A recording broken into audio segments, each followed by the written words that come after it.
বাংলাদেশ জাতীয়তাবাদী দল বিএনপির এক প্রতিনিধি দল সম্প্রতি চীন সফর করেছে। 5 দিনব্যাপী এই সফরে আমরা চীনা কমিউনিস্ট পার্টি এবং চীন সরকারের একাধিক গুরুত্বপূর্ণ ব্যক্তির সাথে মত বিনিময় করার সুযোগ পেয়েছি, যাদের মধ্যে ছিলেন গুরুত্বপূর্ণ চীনের কমিউনিস্ট পার্টির পলিটিক্যাল ব্যুরোর সদস্য এবং ন্যাশনাল পিপলস কংগ্রেসের স্থায়ী কমিটির ভাইস চেয়ারম্যান লি হংসং, সিপিসি কেন্দ্রীয় কমিটির আন্তর্জাতিক বিভাগের মন্ত্রী মিস্টার লিউ জিয়ানশাও, সিপিসি কেন্দ্রীয় কমিটির আন্তর্জাতিক বিভাগের ভাইস মিনিস্টার মিসেস সান হিয়ান। আপনারা জানেন যে বাংলাদেশ চীন কূটনৈতিক সম্পর্কের সুবর্ণ জয়ন্তী সম্প্রতি উদযাপিত হচ্ছে। এটা সেই ঐতিহাসিক সম্পর্ক যা শহীদ রাষ্ট্রপতি জিয়া রহমানের চীন সফরের মধ্য দিয়ে সূচিত হয়েছিল এবং যা পরবর্তীতে দেশনেত্রী বেগম খালেদা জিয়ার প্রধানমন্ত্রিত্বকালে সফরের মাধ্যমে আরো ঘনিষ্ঠতর হয়েছে। প্রতিটি বৈঠকে চীনা নেতৃবৃন্দ বাংলাদেশ চীন সম্পর্কে উন্নয়নে এই দুই ব্যক্তিত্বের অবদান সসম্মানে ব্যক্ত করেছেন। বিশেষ করে চীনের কমিউনিস্ট পার্টির পলিটিক্যাল ব্যুরোর সদস্য এবং ন্যাশনাল পিপলস কংগ্রেসের স্থায়ী কমিটির ভাইস চেয়ারম্যান লি হংসং এর সাথে গ্রেট হল অব পিপল অনুষ্ঠিত দ্বিপাক্ষিক সভায়, যেখানে তার সাথে আরো উপস্থিত ছিলেন কমিটির গুরুত্বপূর্ণ নেতৃবৃন্দ। এ সময় আমাদের দায়িত্বহীনভাবে এক চীন নীতির প্রতি আমাদের দলীয় অবস্থান আমরা অত্যন্ত দৃঢ়ভাবে উচ্চারণ করেছি। পাশাপাশি প্রেসিডেন্ট শি জিনপিং এর নেতৃত্বে চীনের বিস্ময়কর উন্নতি ও আন্তর্জাতিক প্রবৃদ্ধি এবং তার বেল্ট অ্যান্ড রোড ইনিশিয়েটিভের ইতিবাচকতার কথা মর্যাদা ও সম্মানের সাথে আমাদের পক্ষ থেকে ব্যক্ত করা হয়েছে।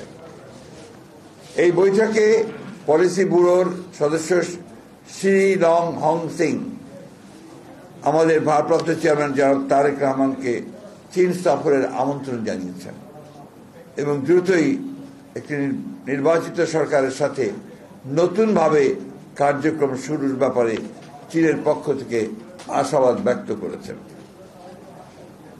বৈঠকে বাংলাদেশের অবকাঠামো উন্নয়নে পরীক্ষিত বন্ধু রাষ্ট্র হিসাবে চীনের অবদান সমূহ আমাদের পক্ষ থেকে ধন্যবাদের সাথে উল্লেখ করা হয়েছে এবং ধারাবাহিকতায় আগামীতে ডিজিটাল প্রযুক্তি, সেমিকন্ডাক্টর, নবায়নযোগ্য জ্বালানি, মেডিকেল ও উচ্চ স্বাস্থ্য সেবা, উচ্চশিক্ষা, যোগাযোগ, আধুনিক কৃষি প্রযুক্তি, এসএমই বিজনেস, ব্লু ইকোনমি, উন্নতর প্রযুক্তি হস্তান্তরের ক্ষেত্রে চীনের অধিকতর ভূমিকা রাখার আহ্বান জানানো হয়েছে।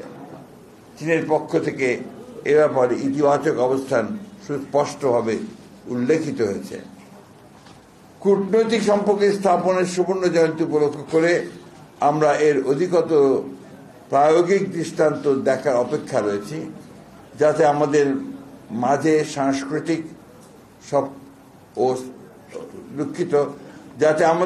সাংস্কৃতিক সফর বিনিময়, প্রযুক্তি হস্তান্তরের মাধ্যমে সেটা আরো দৃঢ়তর হতে পারে।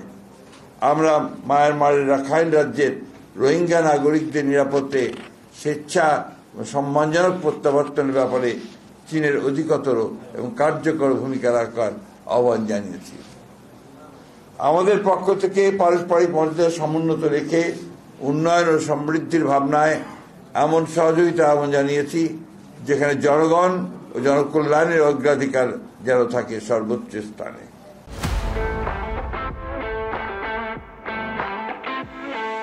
আঞ্চলিক ও ভূ রাজনৈতিক পরিবর্তিত পরিস্থিতি বিবেচনায় নির্যাতিতদের পক্ষে তাদের অবস্থানকে আমরা সম্মানের সাথে অভিনন্দিত করেছি এবং এর ব্যাপকতা দৃশ্যমানতার আহ্বান জানিয়েছি। চীনের সাথে আমাদের সৌহার্দ্যপূর্ণ সম্পর্কের পাশাপাশি গুরুত্বপূর্ণ প্রতিবেশী এবং বৃহৎ উন্নয়ন সহযোগীদের সাথে আমাদের সুসম্পর্ক ক্রমবর্ধমানভাবে উন্নয়নের ধারাবাহিকতা অব্যাহত রাখার ব্যাপারে চীন এবং আমাদের অভিন্ন অবস্থান বৈঠকগুলিতে সুস্পষ্টভাবে ব্যক্ত হয়েছে। চীনের পররাষ্ট্র মন্ত্রণালয়ের ভাইস মিনিস্টার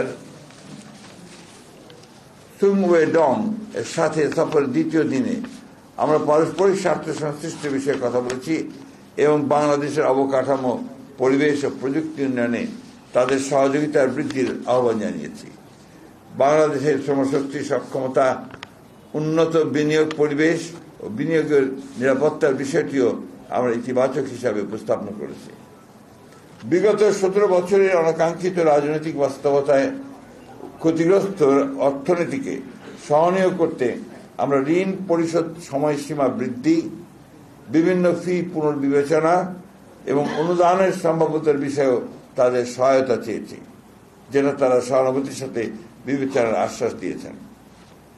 বাংলাদেশ চীন ফেন্সিং হাসপাতাল নির্মাণ, দেশের উত্তরাঞ্চলে উৎপাদিত কৃষিপণ্য সংরক্ষণ, রপ্তানি সুযোগ বৃদ্ধির বাস্তব পদক্ষেপ, কুনমিংয়ে 4টি বিশেষায়িত হাসপাতালে বাংলাদেশি রোগীদের চিকিৎসা সহজতর করা, চীন বাংলাদেশের মাঝে স্থলপথে আন্তর্জাতিক যোগাযোগ স্থাপনের উদ্যোগ, এগুলো আমাদের আলোচ্য সূচি ছিল, যা ইতিবাচকভাবে সম্পন্ন হয়েছে। চীনের কমিউনিস্ট পার্টির পক্ষ থেকে 2 বছর মেয়াদী রাজনৈতিক সমঝোতার স্মারক স্বাক্ষরের প্রস্তাব করা হয়েছে, যা আমরা ইতিবাচকভাবে গ্রহণ করেছি। বেইজিং থেকে আমরা সানজিব প্রদেশের রাজধানী জিয়াং সফরে যাই। সেখানে আমরা বৈদ্যুতিক গাড়ি প্রস্তুতকারক প্রতিষ্ঠান BYD পরিদর্শন করি। পাশাপাশি তাদের হাইটেক প্রযুক্তি পার্ক জিয়াটং বিশ্ববিদ্যালয়ের পরিদর্শনও আমাদের সফরসূচিতে অন্তর্ভুক্ত ছিল। এখানে প্রায় 50 জন বাংলাদেশি ছাত্র অধ্যয়নরত রয়েছেন। সানজিব প্রদেশে কমিউনিস্ট পার্টির সেক্রেটারির সাথে আমাদের দ্বিপাক্ষিক বৈঠক অনুষ্ঠিত হয়, যেখানে আমরা উচ্চশিক্ষা বিনিময়ে তাদের সাথে গার্মেন্টস শিল্প স্থানান্তরের ক্ষেত্রে বাংলাদেশকে বিবেচনা রাখার প্রস্তাব বিবেচনা করার আহ্বান জানিয়েছি। সফরের অন্যতম গুরুত্বপূর্ণ পর্ব ছিল জিয়ান শহরের তৈরির একটি আদর্শ গ্রাম পরিদর্শন, যে গ্রামবাসী সক্রিয় অংশগ্রহণে তাদের স্বাস্থ্য, শিক্ষা, বিনোদন, কর্মসংস্থানের অপূর্ব সুযোগ সৃষ্টি করেছে। একই সাথে আমরা জিয়ান মহানগরীর একটি কমিউনিটি ইউনিট পরিদর্শন করি, যা স্বেচ্ছাশ্রম ও জনকল্যাণ শিক্ষার একটি সমন্বিত অনুপম উদাহরণ। সার্বিকভাবে এই সফরের মাধ্যমে আমরা এই 2 ভাতৃপ্রতিম দেশের বিদ্যমান বন্ধুত্বপূর্ণ সম্পর্ককে আরও উন্নততর ও ঘনিষ্ঠতা করার সুযোগ পেয়েছি, যা আগামীতে আরও প্রতিষ্ঠিত হবে বলে আমরা আশাবাদী।